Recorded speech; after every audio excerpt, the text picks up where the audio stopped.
Daniel, who is calling in from Canada. Daniel, what's going on? Hey, Dan. Hello. How's it going? Pretty good. I once called you, like, I forget when, a number of months ago. You were hosting a show with Katie Montgomery, and we talked about UFOs and stuff, and I mentioned Arthur C. Clarke and the just saying about, significantly advanced technology would look like magic to us and stuff like that. Right. Yes. You remember that? I don't know if you remember. It's okay. I do remember that. Absolutely. No, and I've always liked that quote too, because it's true. Like if I went back in time and I showed some 15th century peasant my phone, they'd be blown away. They'd think I was a wizard, and that's pretty cool. Exactly. Yeah. And in the meantime, of course, that UFO report has come out from the Pentagon. Did you follow any of that at all? Yeah, we talked about it a little bit back. Basically, they don't know. That's what I got from it. Yeah. There's a lot that just they don't know. They are using the term unidentified aerial phenomenon, UAP, for that, to make it more. I don't know. I don't know if it's PR or if it's to make it more technical or maybe both, but that's what they're using. And they weren't able to explain a lot. So that's kind of what I figured. I think that was my prediction originally. I can't remember what I said, but it doesn't surprise me for sure.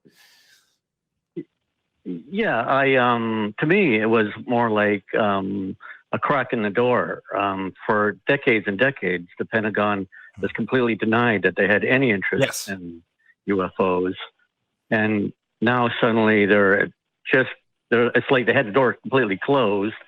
And it was only through Freedom of Information Act requests that people got information that they were interested in UFOs, that they were lying. And now they've just, opened the door a crack and to say, okay, yeah, there's something there, but we don't know what it is.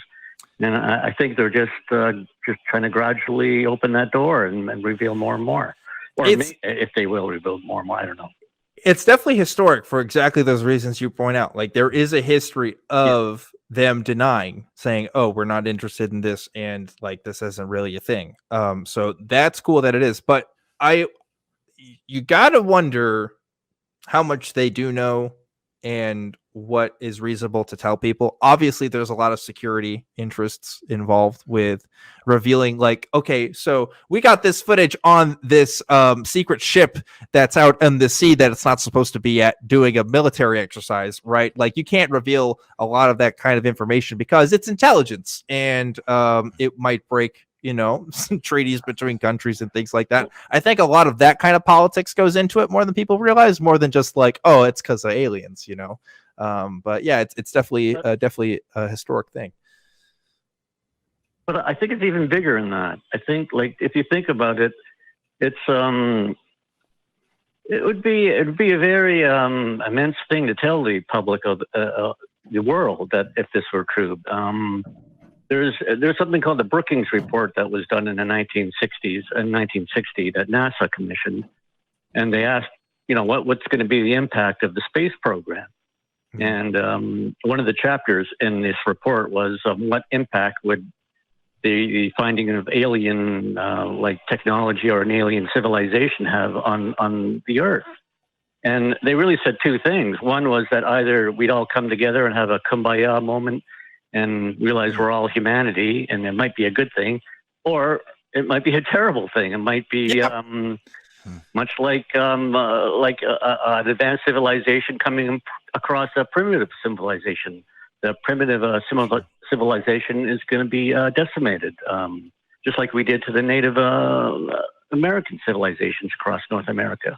Oh yeah, I agree with that assessment. I think they're probably spot on there.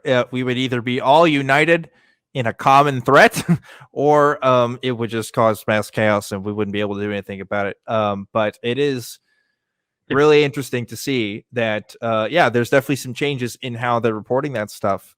It would be historic. And I guess if I was in a position where I knew that these things definitely existed, I would probably want to close the lid too, because that might be a truth that people don't want, or at least shouldn't want, or maybe couldn't handle. Maybe that's the limit for me. We might have found the truth that I don't want. on this program, which is crazy. Yeah. There's a saying in UFO, people say, I want to believe. Yeah. And I always hate that expression because I think, well, maybe sometimes you don't want what you wish for. Sometimes it's not a good thing, to get what you wish for, or how that saying goes. Yeah. It could be a terrible thing, I agree. Now, don't get me wrong. I would want to know. Okay, I want to know. But the American public is out of their mind, okay? Like, we can't even handle regular elections anymore. I don't think if aliens were out there, that's just like... But then again, what would people do realistically, right? Like, maybe they would stop going to church, or maybe they'd go to church more. I don't know. But, like, could anybody really do anything about that? Maybe there'd be like some rebel bands of people building rockets trying to fight the aliens themselves. I don't know. I think if aliens are making it through space all the way to us, y'all, nothing we've got here is gonna do much for it.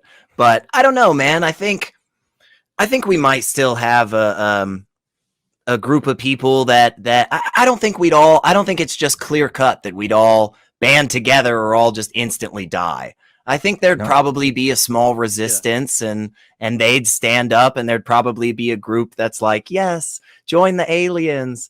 I think there'd be a petition on petition.org to get Will Smith to like gather the boys and like make Independence Day like a real thing. Yeah. I see that happening. And then that would go viral and people would love that. But and Will Smith would be my first choice for the person in that fighter jet. I think that's a reasonable choice. Yeah, I'm pretty sure he's trained. Right. But yeah, no, I hated that movie. Oh, why'd you hate it, Daniel? This is terrible. It's just, we shouldn't look at it like they're going to invade us. We don't know. Like, you're not going to fight them off like that.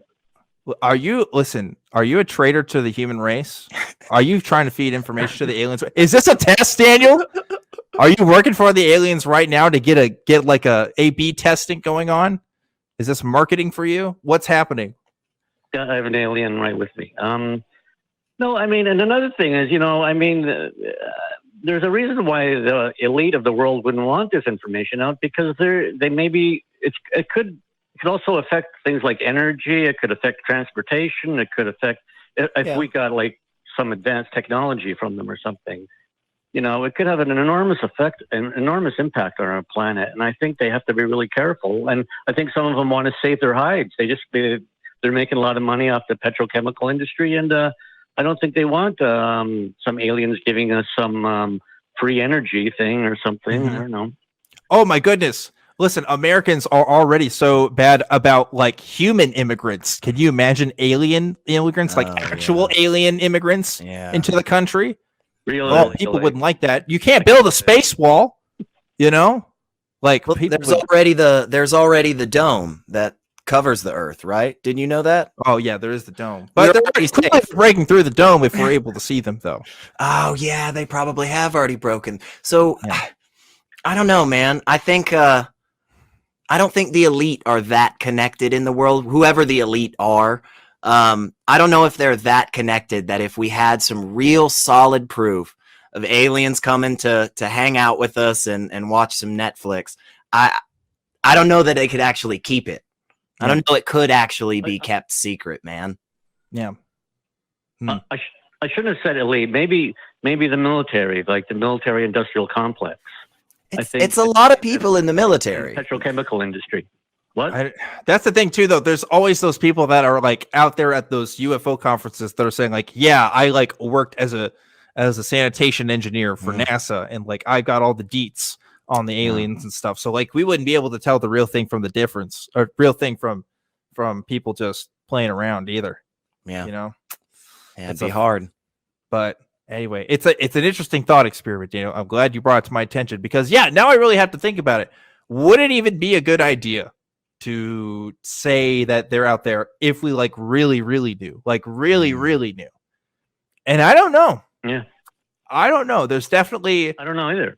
Psychological, sociological, energy implications, transportation implications, like you said. Basically everything would change. It would be like a new age for humanity. Yeah. Yeah, it really would. But anyway, that's all the time I want to spend on this particular call. Daniel, thanks for calling in and talking to us. And thanks for calling again. Same with you, Rarity. Thank you, Dan. Goodbye. Thanks. Y'all have a good rest of your night up in the Great White North, Canada. Do you think if we had evidence, solid proof, the military had the solid proof for the aliens and the ghosts, which one do you think would cause more of an uproar? Oh, aliens for sure. Just because of the technology? Aliens have plasma beams and saucers, if popular media is leading me to believe. Ghosts are just trying to hit up people in their houses when they least suspect it. But you don't think that would cause more of a problem, just knowing that there are all these ghosts? What are we gonna do about the ghosts? We're gonna call the Ghostbusters? Not real. Yeah, it's a movie. Oh, Dan Aykroyd's still out there, right? Him and Bill Murray could probably suit up. Maybe we don't see the ghosts because the government's already trying to take care of it. Or the Ghostbusters actually did their job correctly, right? Like they already took care of it for us. They busted them all. Ghostbusters was a false flag operation to make people think that it wasn't actually based on real events, but it was. And they used the comedic effects of Bill Murray and Dan Aykroyd and other comedy legends to laugh it off, when in reality, it was based on true events. I could see that being a thing. Seems the most plausible explanation to me. I think that's the most plausible explanation too. Yeah.